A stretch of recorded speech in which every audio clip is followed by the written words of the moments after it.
that combine Matthew, Mark, Luke, and John together, and we're in day 4 of Jesus in Jerusalem. And I'm editing the text to get ready to put it into print and putting notes and maps when needed. So I'm just continuing building up the book, getting ready to put it into print, but I'd still need the money. Then Jesus spake to the crowd, your scribes and judges have seated themselves in the chair of Moses to judge you. Now this would have been the Pharisees. One of these would have been, I think it would have been judges. And when Jesus said this teaches that the Pharisees weren't offset, that they were actually judges, because when Moses sat in the chair in the Sinai, he was judging the people. They tell you what to do and observe, yet they do not do them because of their highness. Loftiness, highness. Yeah, I'll leave highness. But to be noticed by man, they enlarge their neck chain omelet and lengthen the tassels on their robe. I think I pretty much put this together, that it's got to be something to note them, what was going by, and usually they had a certain type of stone or a gemstone, so that's what this is, and lengthen their tassel on their robes. So the thing here is this was how they were dressing back then, and like to sit in the front seats of our synagogue or by the places of honor at dinners, and they like respectful greetings at marketplace by being called your teacher.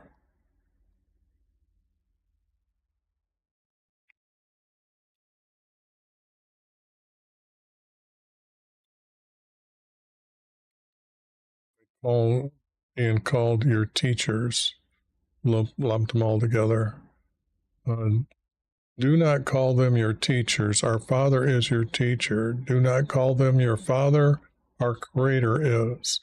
Do not call them your leaders. Our Lord is your leader. These are different titles that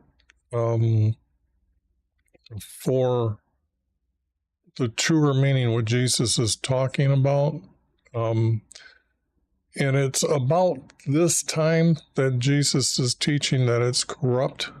So it's kind of written for them at that time. The greatest among you will be a servant. Whoever exalts themselves will be humbled, and whoever humbles themselves will be exalted. Jesus teaches these as the way to become obedient to him, and how he would like you to have your parents be judged by others by these acts. Woe to you, scribes and judges, you hypocrites, stop them from entering my kingdom in heaven. Now you will not enter. So now it's Jesus knowing that he's going to enter his kingdom, and he's putting a judgment on these judges and scribes already for deceiving the people and re-editing the text to for their own wants. And that's been said before. Woes are for you who say,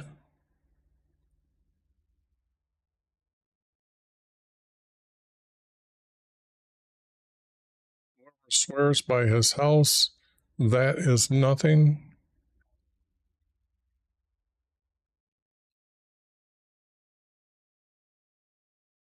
So for you, say,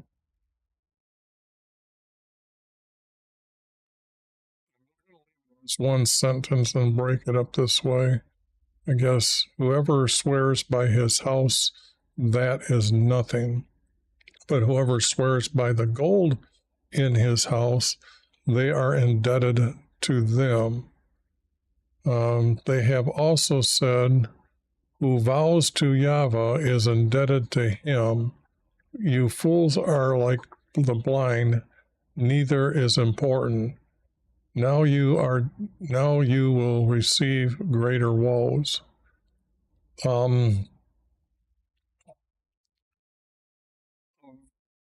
This here, got it written that they started a new thing called swearing, trying to say, have a meaningful effect by swear by his house, and then they'll tell you what they're swearing to you about. And Jesus commenting, this is nothing.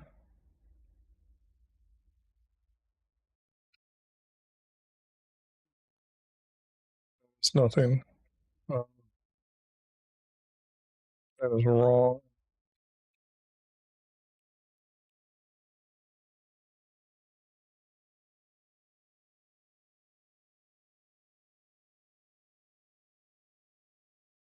Swear by his house.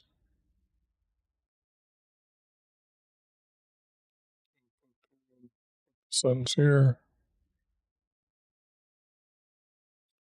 But whoever swears by the gold in his house, they are indebted to them. This is just Jesus pointing out that they're not doing. You're not supposed to swear to mean something like that. Your word is your bond, okay? And Jesus teaches us not to lie, so why even swear? Vows to Yahweh. Now, vows are what you do personally to our Creator, and those words you are to live by. But it's talking, Jesus talking is indebted to him. This is meaning that you pretty much owe him, but it's really not. Jesus is teaching that they were using indebted to him, kind of like these here above, that you're promising something in return for what you're doing. And here you're vowing to our Creator for you to become closer to our Creator, and not that you're really truly indebted to him. You fools are like the blind, and neither is important, meaning swear in this type of vowing. Now you will receive greater woes. You scribes and judges are hypocrites. You neglected the requirement within his law, justice and mercy. These you should have judged by.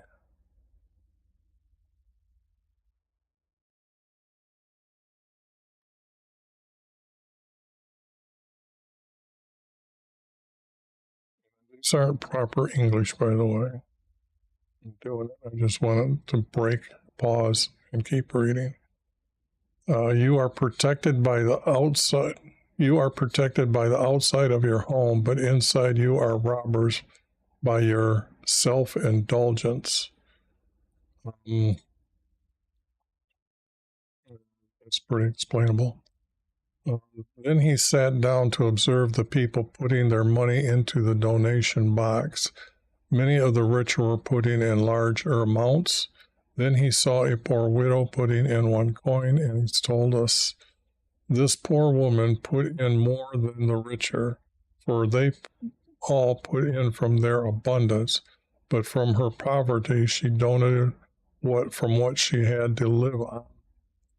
Okay, pretty much explanatory of how to give and have that understanding of the difference between giving from one who has abundance and one who really gave because it was affecting her way of life. This will be day 5 now. At evening, he spent the night on a mount that had olive trees. In the morning, I should put a map here.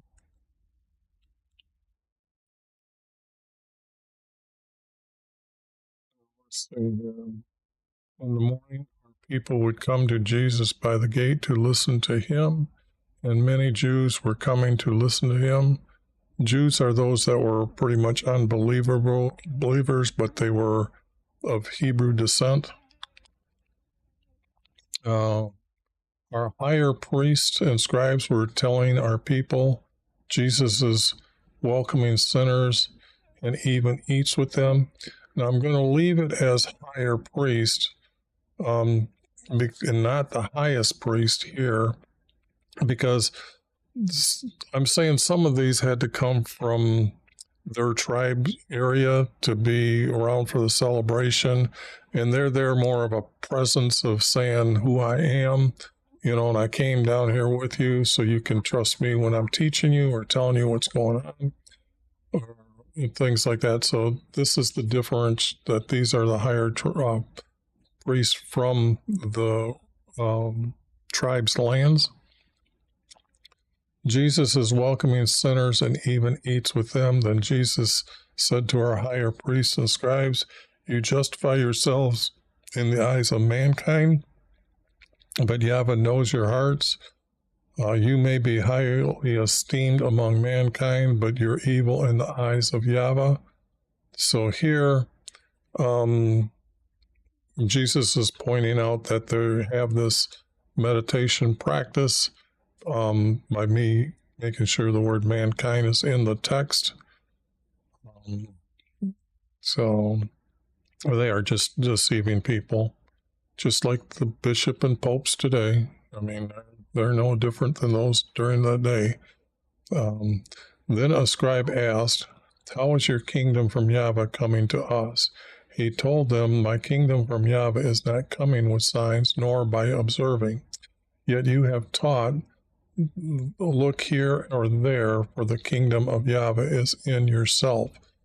This is the practice that I keep telling you about. Here Jesus is talking about that they practice this within themselves, to say that they have a way of understanding to become a god and have an afterlife of being a god. It's based on Eastern religions. All Eastern religions are based on this. There really is no religions that I can say is truthful. I can say that the text in the Bible has the true belief a creator created us. Everything else has to do with reincarnation and not being created by a supreme being. Days are coming when you will no longer see your son for man, but you will still say, look here and there for him. Now, this again is their deceivement of their words, of what they had written in the text, and they were also teaching now that Jesus is not the son for man. The son for man meaning son for everyone on earth. So he's speaking after his life, as his body dies on the cross.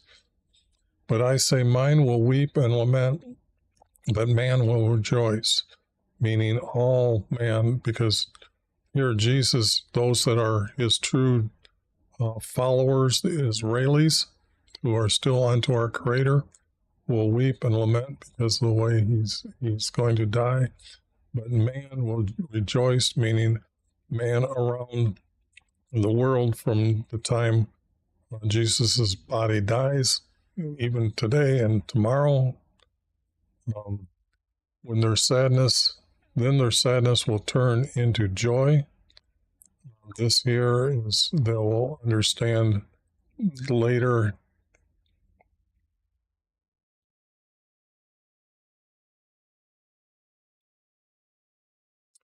But man will rejoice for the sadness will turn into joy, meaning that those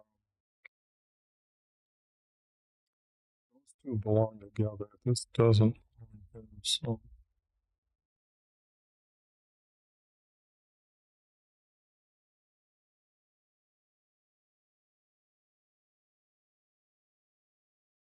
I need to split it up for it to be connected here. But man will rejoice, for their sadness will turn to joy. Once they start learning about Jesus, they will have a sadness and then turn to joy that they know that being obedient to our Creator, that they will have the same promise as the Israelis were given. So like a woman before labor has sorrows because her hour is coming to give birth, after she remembers the anguish no more, for her joy is her child has been born. That's pretty much describing up here the feelings of those that are going to have this joy. Their sadness will turn to joy. And just like lightning flashes from one part of heaven to another part, so will I, your Son for man, will be on Judgment Day. This here is talking about the second coming.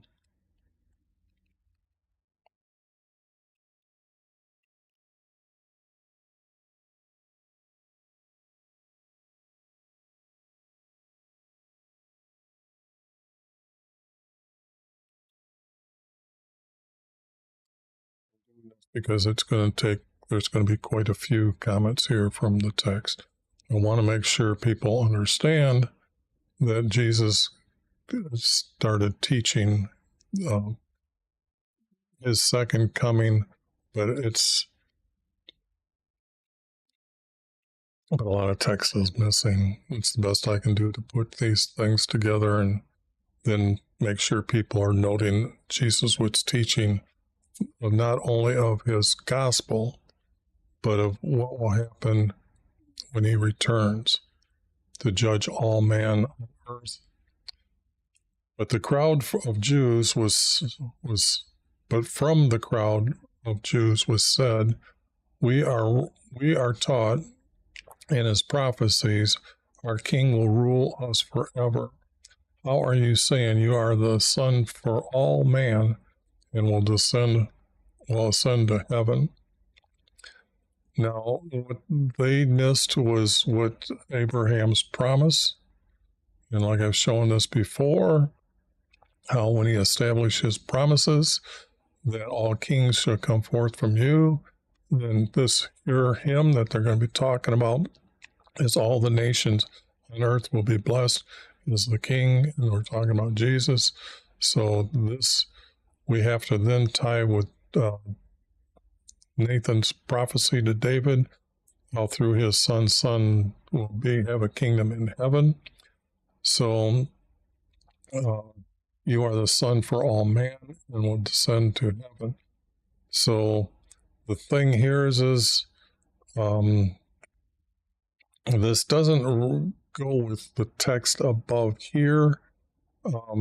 So this has got to be, when I'm putting the stories together, I know that I just had to put things together, so it's not kind of like tied, but it would have been from Jews that have been discussing what other things had been said, and then they're questioning what he was teaching, because above he does teach them that everyone on earth he will judge because of the second coming. So I kind of put this here to tie it to his second coming as a judge for everyone. Will rule us forever. King will rule us forever. See, that's kind of letting you in on the insight of what the deceiving was, that this person that was supposed to be born was going to live forever on earth as the ruler. That's what the text is saying they've been deceived by. That's why these aren't mankind. These are just Jews that are unbelievers. Jesus told them, in a little while I will no longer be your light among you. Walk with me while you have my light, so that darkness does not overtake you. For who walks with darkness does not know where they are going. So he's pretty much telling them, say, pay attention, listen, and learn while I'm still here. Come back and keep listening. And it's a good guidance for everybody else reading Jesus's words. And hopefully, after 5-10 years of studying, you pretty much can quote what Jesus is saying and be able to teach your children the truth or answer the questions correctly. Then Jesus said, I praise you, Father, for in heaven and earth you did hide these things about me, and then you revealed me to your children. So here, this text needed to be placed someplace here, because it's kind of like a sentence that's stuck out. Even though they had it put together, I have to make it a second subject here. Yes, Father, I am pleased being in your sight, for you have entrusted me to them to me. Yeah, for you have entrusted them to me. You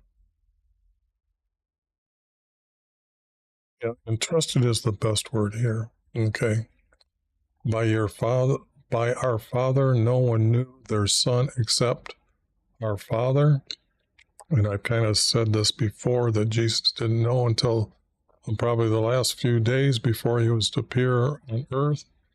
So he was going to be chosen as the Son. This goes to, you did hid these things about me. Come to me, you who are weary, and learn from me, for I am gentle with a humble heart, and I will give you rest for your soul.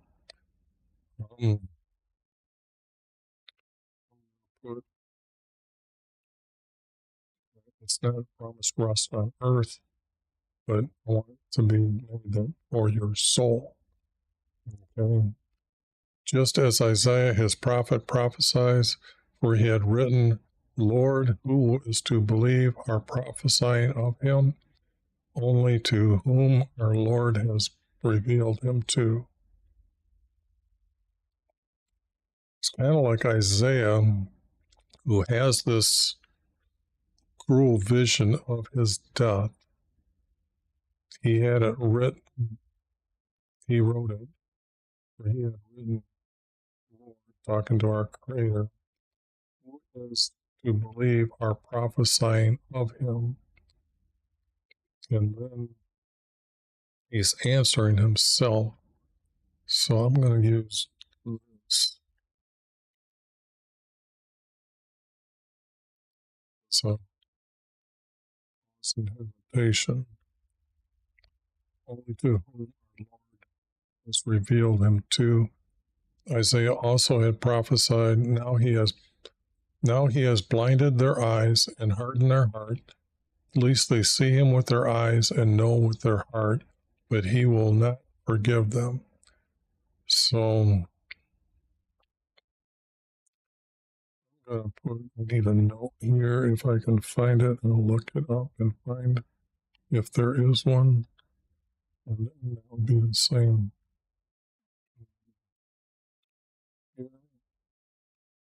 Forgive them. It's more this.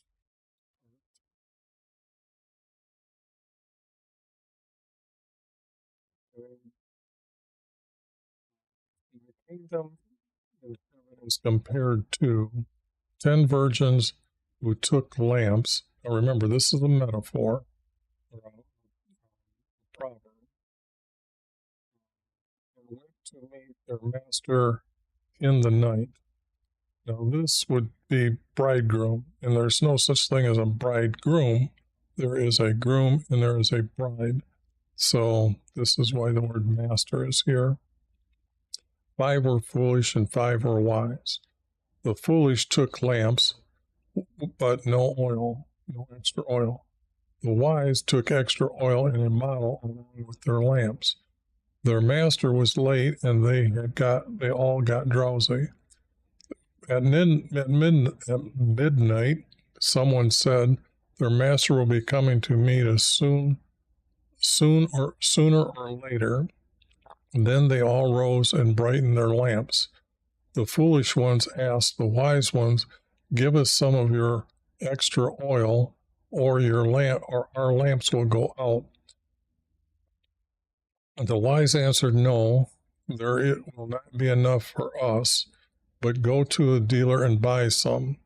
While they were away, their master came, and they were ready, and who were ready went with him. At the 10th hour, the door was closed. I had to add the word 10th hour.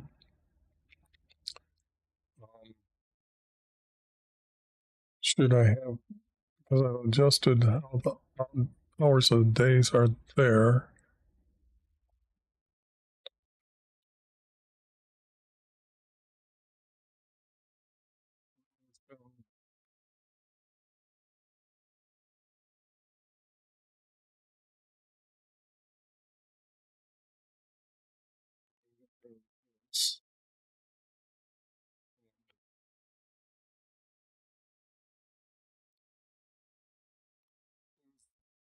So, master's door to the house.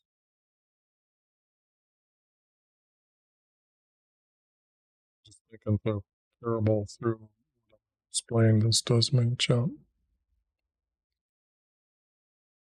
Okay, later the foolish virgins came and knocked. They shouted, Master, open the door for us. He answered them, I do not know you. Be ready for, and this is Jesus, be ready for you do not know my day. So I'm going to put an extra space here.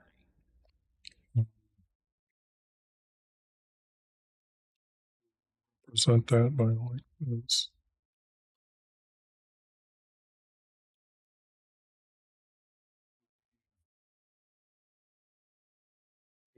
Or then I do not know you.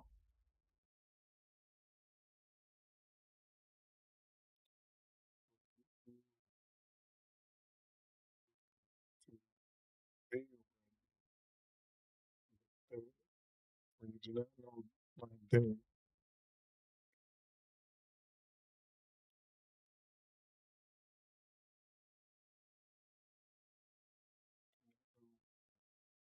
This has to go back with judgment day.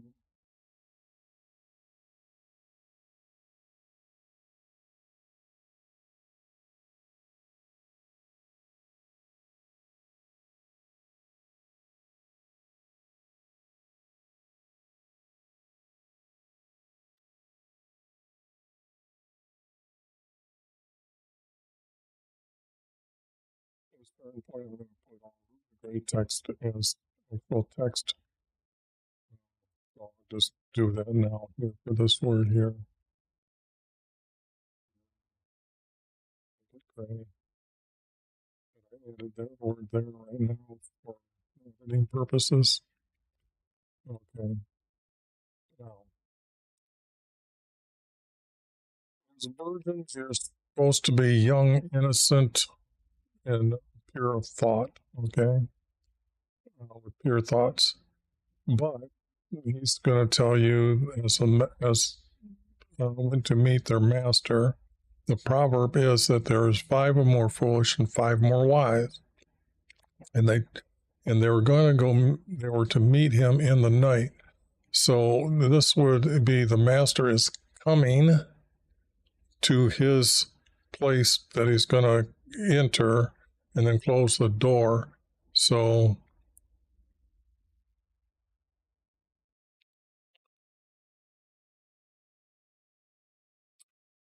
I'm going to change the word virgins to servants.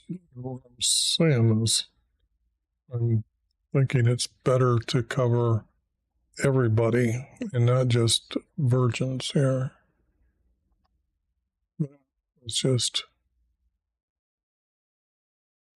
It's close enough within the intent of the word, so I'm not making it gray text. 10 servants took lamps because the servants live in different quarters, and they know the master's going to come to his house and close the door. So I have to make sure that they're going to wait for him outside with their lamps being brought to say greetings.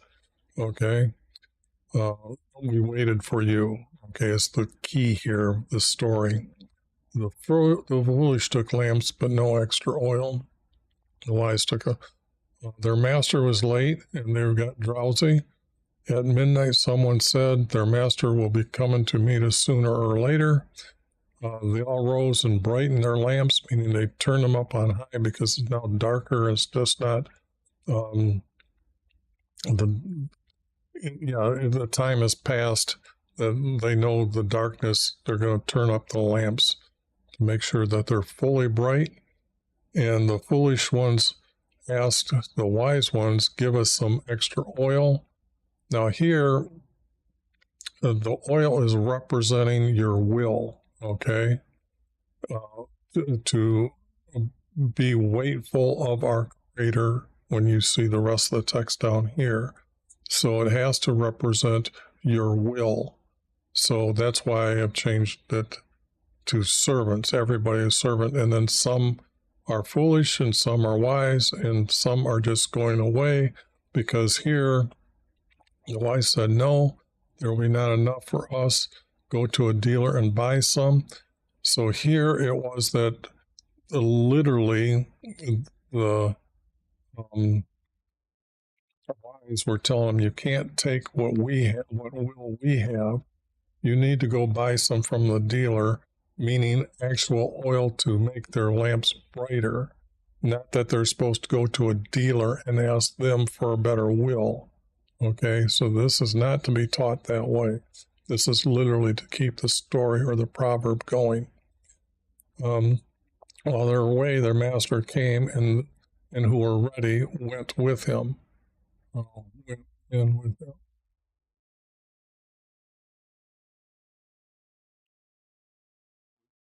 him, and his door was closed. The foolish didn't have the will to say that I can remain here without showing off my brightness of my will. Okay, so that's pretty much they had not fully obeyed our Creator. Okay, so a lot of this has to be looked at how they're entering into heaven by those waiting for Jesus. So they knew that they were to wait for the Son, for man to come there. So this is pretty much talking for them at that time. Okay, this is not something to be taught as it's going to happen now. Well, it is saying that. It is saying that when it's down here for my judgment day.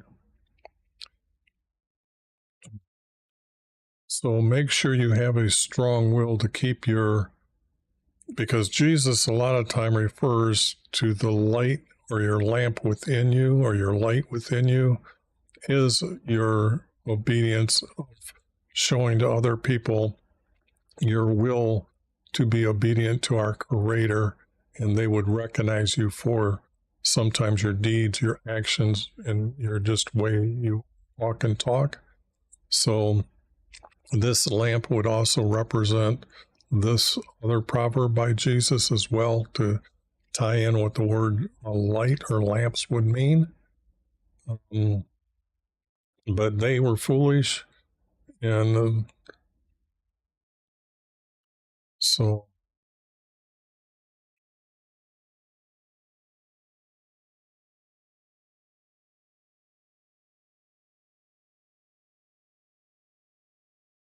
to get rid of this part here, I'm really having a hard time. I keep thinking that's just that this is go to a dealer and buy some.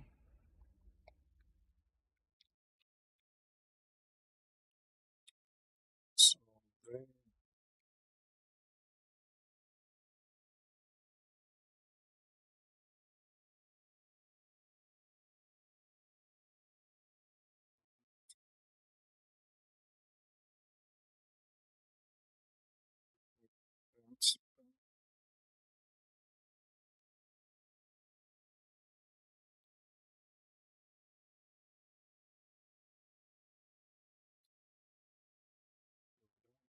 for us, so to a dealer to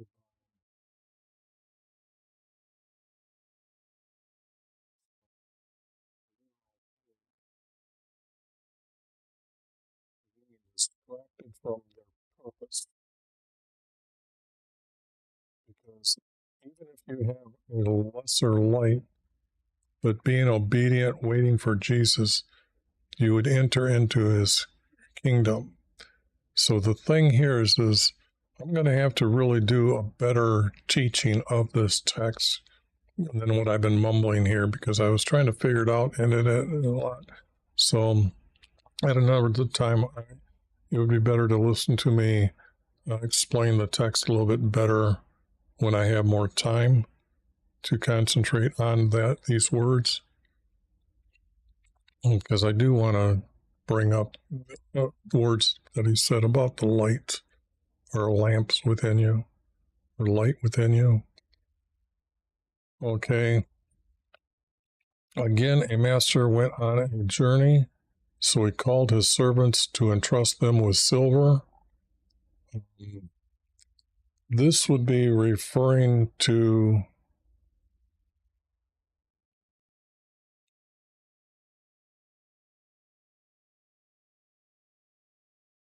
trusted them with money.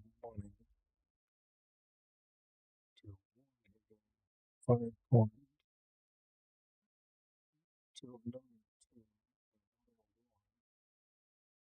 Each according to his ability.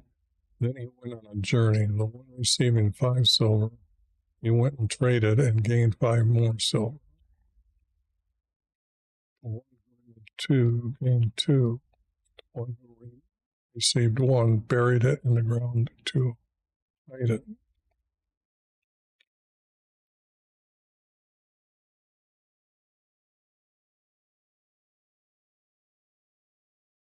I'm really thinking the word silver here needs to be changed to money, meaning it has the value of the words that you've been entrusted with.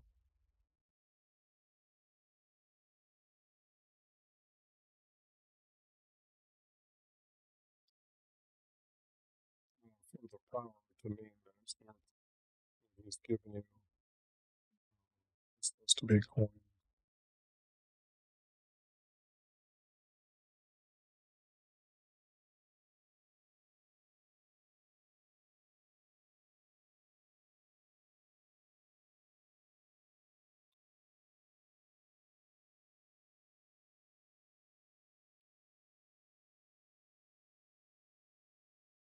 Again, a master went to go on a journey, so he called his servants to entrust them with money.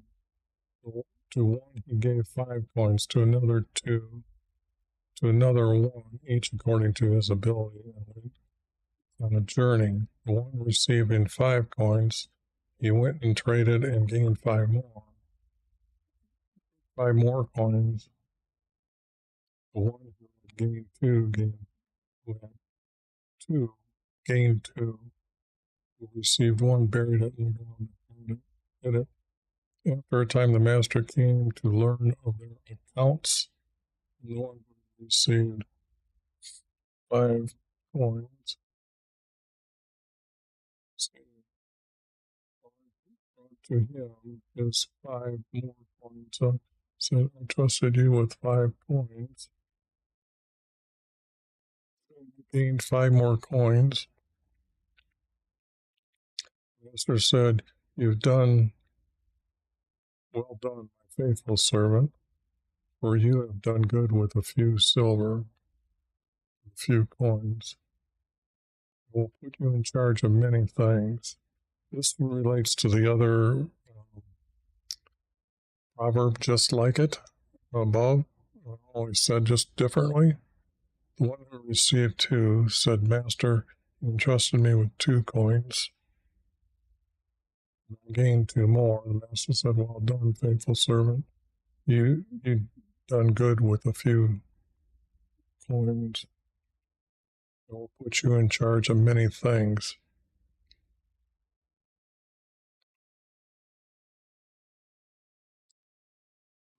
I'm trying to make sure that this is matching the other proverb that's in my head, and right now I'm kind of wondering, should I change the word this to fewer things? like I said in the other one, Jesus is kind of describing what his kingdom is going to look like. And we know a king has advisors around him. So we know that the disciples are going to be there around him when he's judging people. But after his kingdom is set up, he's going to put people in charge of other people in kingdom for them to all learn everything to exist into heaven. Because they're there, they better understand why everybody is there and the promise our Creator gave them to put everybody on the same page to be good servants forever in Jesus' kingdom. So I should change this to in charge of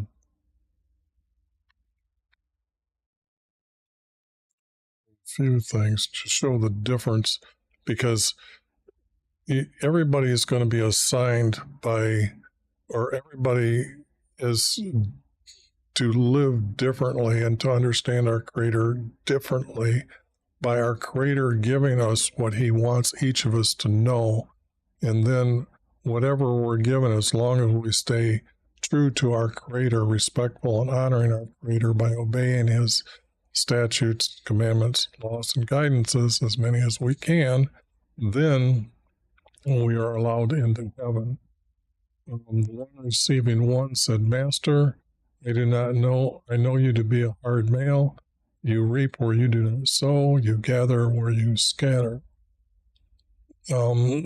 This verse here is something that is not really part of the metaphor or the proverb text. This again is to keep the story going, okay? I was afraid of you, so I hid my coin for you to have what is yours. Meaning those that have, this would also relate to the seeds falling on the ground and some taking it and then not trusting in those words. And his master said, you lazy servant, you knew I reap where I do not sow and gather where I scattered. Take my coin and give it to his 10 coins.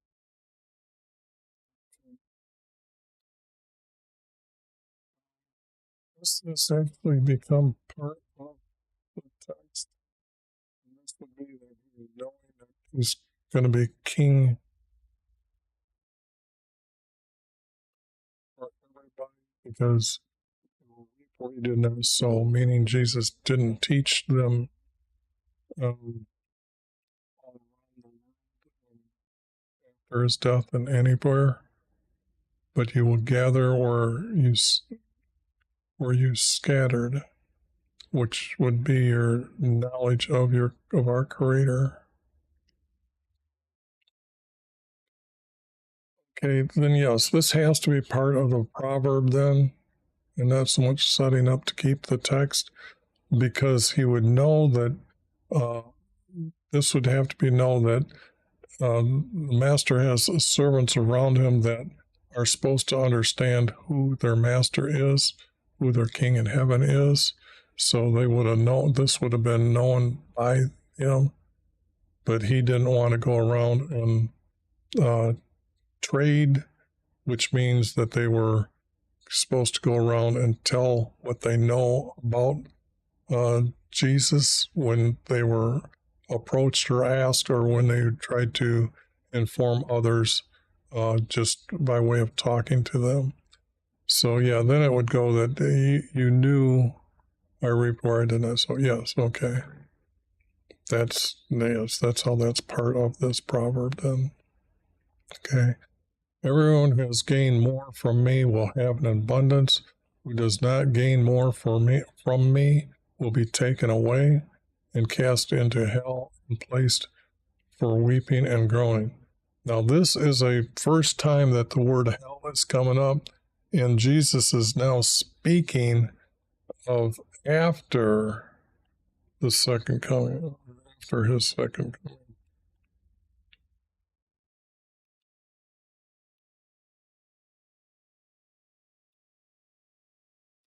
Because our Creator is going to establish hell as a permanent place against the people, or against the beings who are against him. So this is another time that Jesus is teaching what will come, but it has to be understood that when he's teaching this, we don't have the words here, but to put the text here with the word hell, a place for weeping and groaning, you notice there's no fire here. So the thing here is fire would represent this always constant of weeping and groaning, or groaning about the hotness or the heat that they're going to feel from not being closer to our Creator. So I can't, like I said before, I can't say hell has got fire in it. With these words, I can now say the fire is representing this their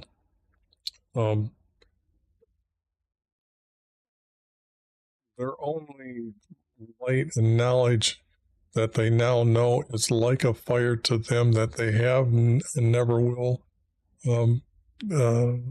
be into heaven. And like I said, I'm thinking that maybe a few 100 trillion years later, our Creator can change his mind, and some of them that have been repentful in this place here might come out, but then again, they might not. But the object is this place is going to be a permanent place, because Satan is going to be the last one to leave out of this place. So he too is going to have this weeping and groaning.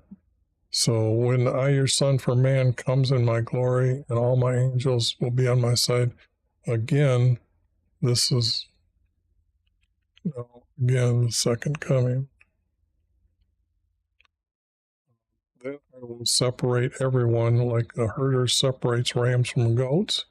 This is to the point that I'm saying that when he comes, everybody on earth that's alive, their souls will come out, and he's going to separate them, some going to heaven and some going into the abyss.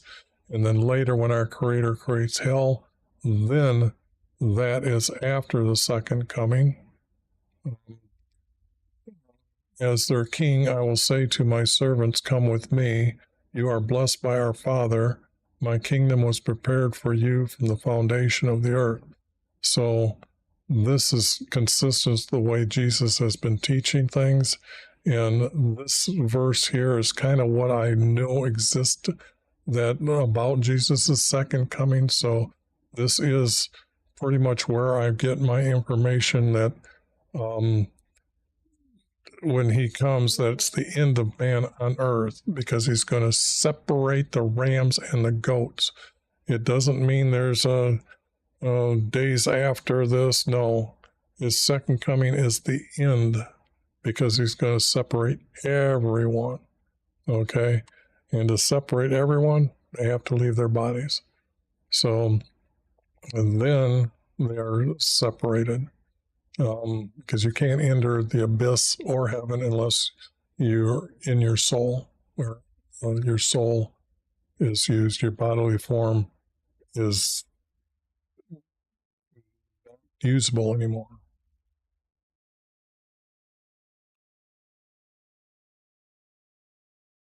Okay, well, then he's going to teach. When I was hungry, they gave me food. When I was thirsty, they gave me water. When I was a stranger to them, they invited me in. When I was naked, they clothed me. When I was sick, they invited me. When I was in prison, they came to visit me. Their righteousness will their righteousness will answer for them. Now, if you notice, I've got a space between saying this group of words is different than this here, or separated from them because he's grouping. And it's kind of like when I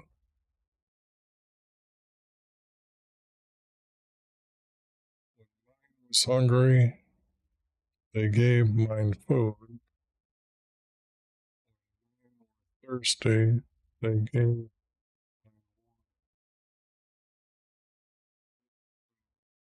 strangers to them, they invited them in, invited mine in. I think I'm going to change this now. There's a lot of times I've already thought about what I wanted to do, and I guess this is the final time to where I'm going to do this. Okay? Because otherwise, Jesus didn't go into prison, as you know. And that was the biggest reason why I know that this text just can't remain the way it is.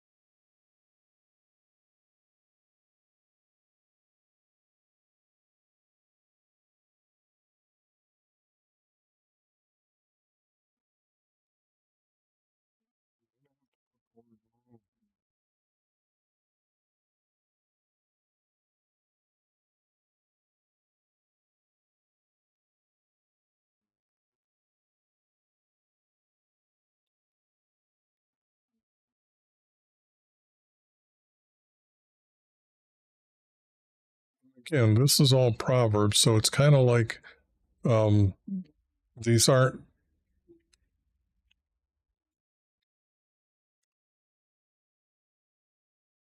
It's those that were wanting to know more about Jesus. So when mine were hungry, okay, thirsty for knowledge, okay,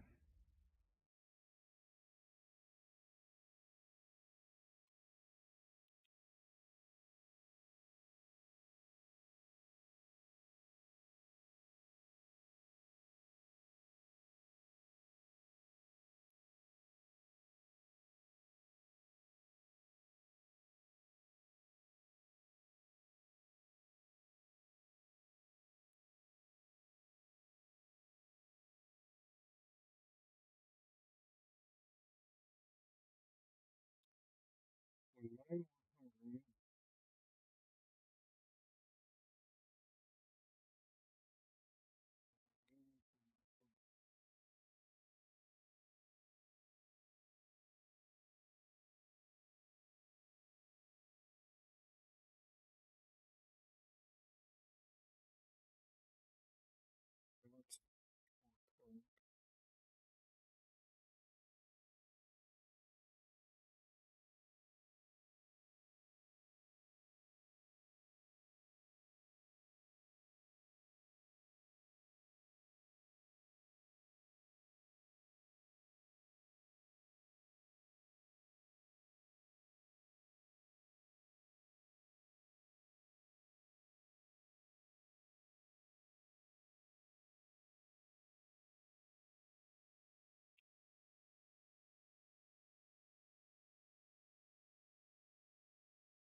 in each other to grow knowledge.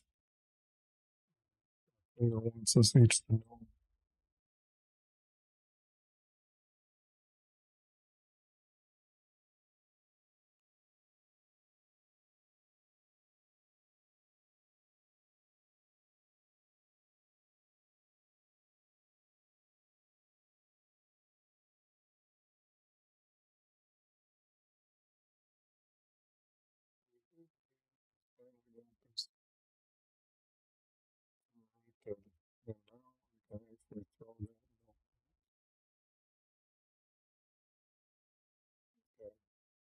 For when mine gave them food, thirsty, gave them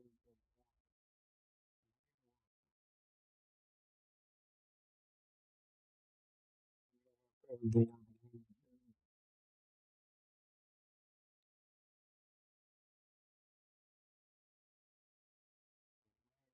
strangers to them.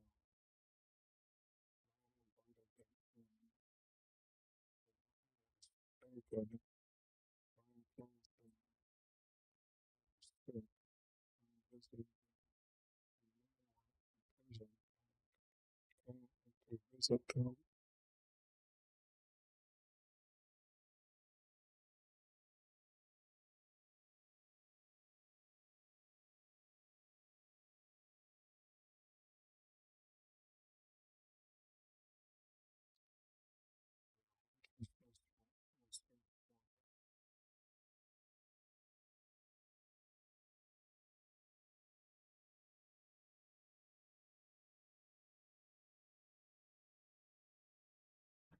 I'm trying to think how to read at the beginning of this. For their righteousness,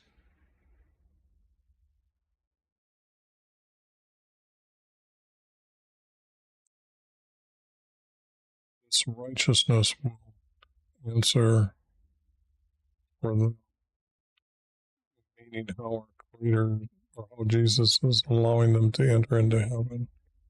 Their righteousness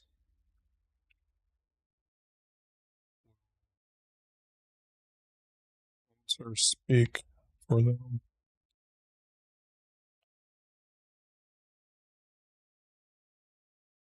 Righteousness will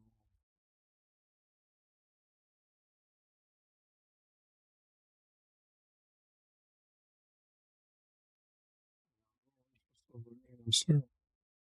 Answer for them. Their righteousness will answer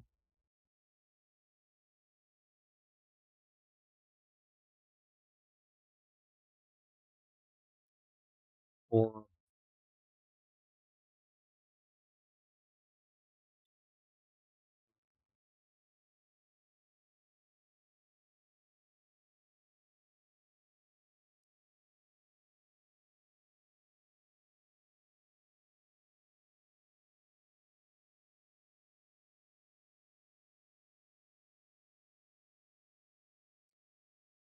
pretty much that, like I said, those that are they're righteous will answer for their judgment. And this is the judgment to enter into heaven. That's why it's all capitalized.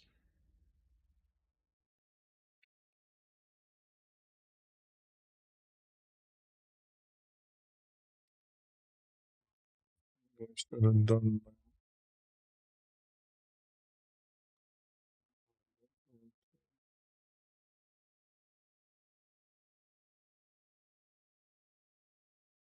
See, my mind is going up and down these stories while I'm thinking here. But okay. Now that is one subject he's talking about. Now it's gonna go to the question of these of what he's said about his judgment. Some said, "My Lord, when did I see you hunger or to feed you, or thirsty to give you water? When did I see you as a stranger to invite you in, or naked to clothe you? When did I see you sick or in prison to visit you?" I will say to them, some will say, "My Lord," some will say,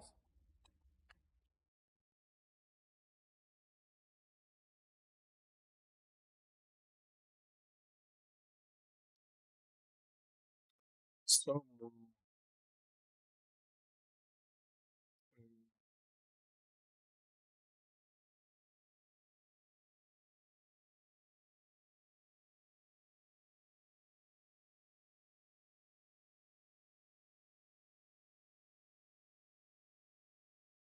some will say, "My Lord,"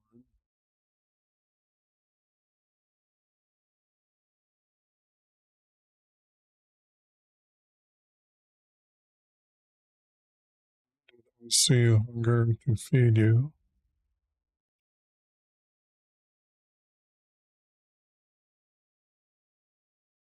thirsty to give you.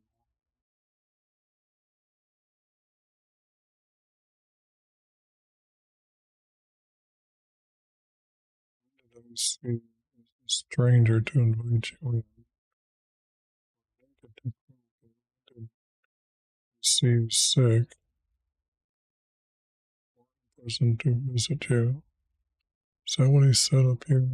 Visit, okay.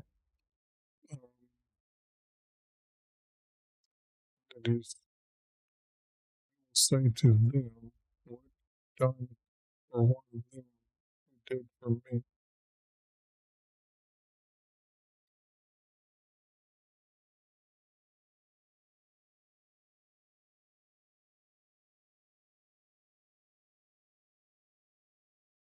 Some is wrong.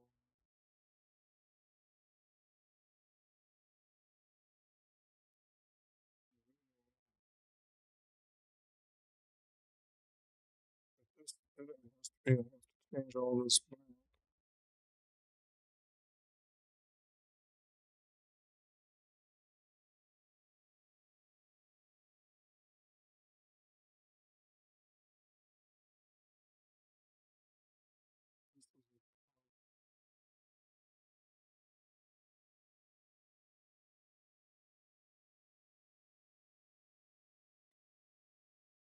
That's why I still have it as a note.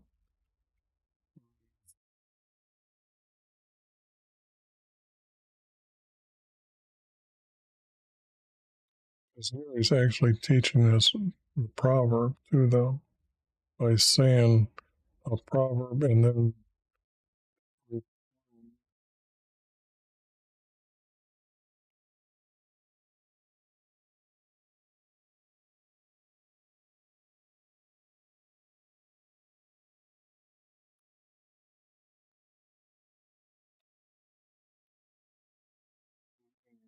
something here.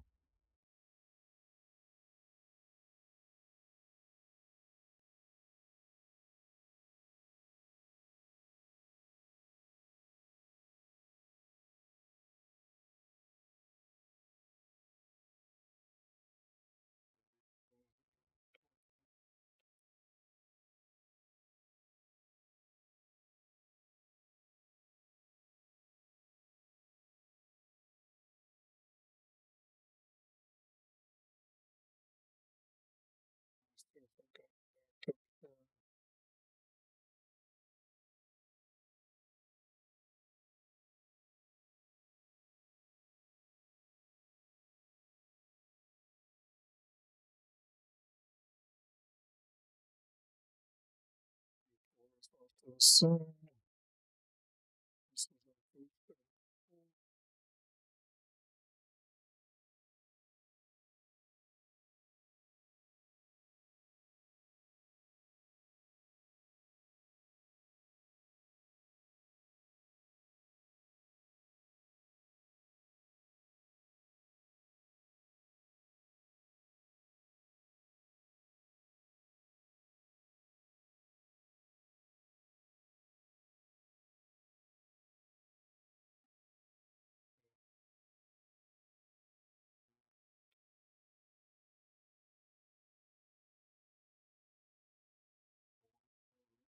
This is just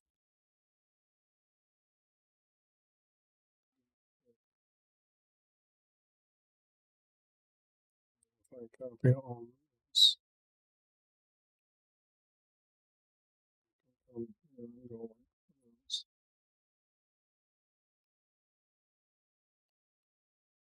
Save it. So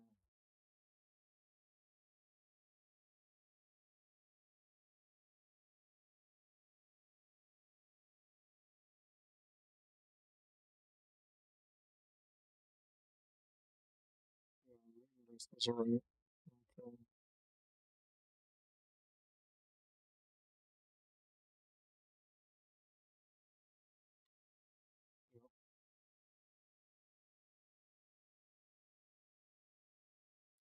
So yes, so good.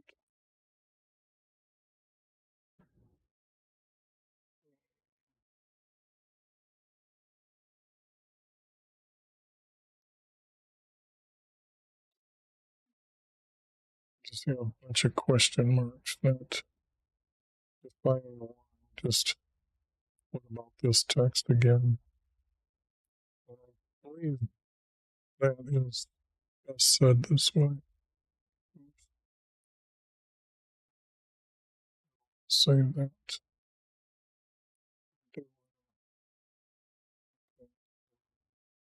I need backup. I back up everything all the time. So this will now get all backed up with all these edits, because it seems I haven't done a backup in a couple days. It will say, my Lord, didn't see. Okay. Say what you've done for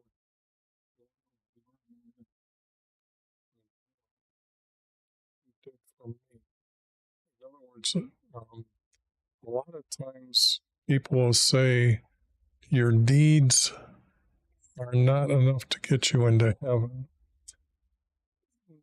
This is true, except for this is not true unless you are obeying our Creator and then you do all these things here willingly and not in front of other people to show off that you're helping people in these positions. So you've done for one, you did for me by being his servant that he wants you to be. So it's pretty much once you're a servant, you would be doing these things. This is kind of like Jesus showing you that your deeds will be recognized by others by seeing your actions of doing these things. And then, not to boast about them, Jesus knows about them, and you'll enter into heaven. I will also say to those cursed ones, into the cursed ones.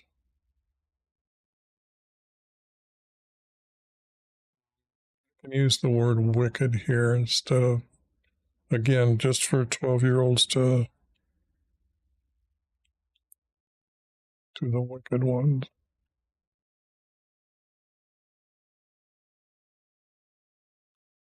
I will say to those wicked ones, into eternal woes.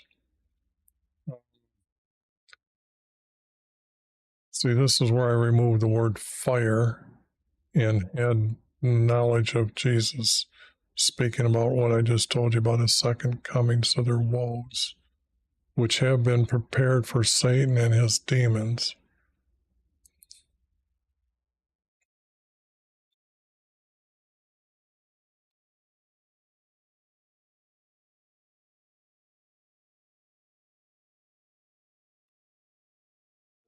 His followers, those who are deceivers, and his followers. This goes all the way back to Genesis, when our Creator teaching Adam and Eve. They gave me nothing to eat. They gave me nothing to drink. I was a stranger and they did not invite me in. When I was naked, they did not clothe me. When I was sick or in prison, they did not visit me. They too will say, my Lord, we did not see you hungry, thirsty, stranger, naked, or sick, or in prison.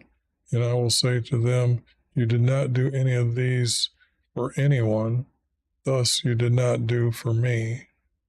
Those will go into forever punishment, and my righteous believers into forever life with me. And I'm thinking I should put second coming here, as Jesus is now referring to this forever punishment. So maybe I may have been wrong. I didn't keep this in mind up in my front when I'm speaking, that Jesus is saying is forever punishment. Unless our Creator changes ours mind.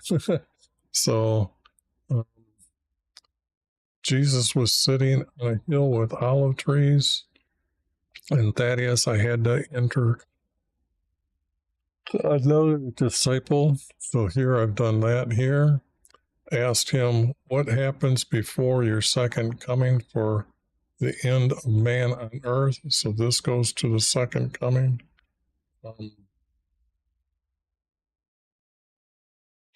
This needs that note. There's going to be a lot of numbers.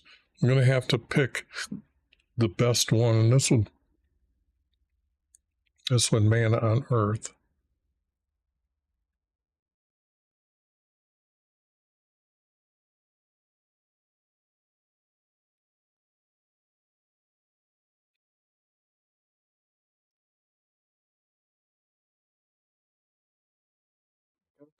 Again, I don't know what's going on. Okay. I can't stop them that quickly. So that's going to be the end of this video, and I will start from here to continue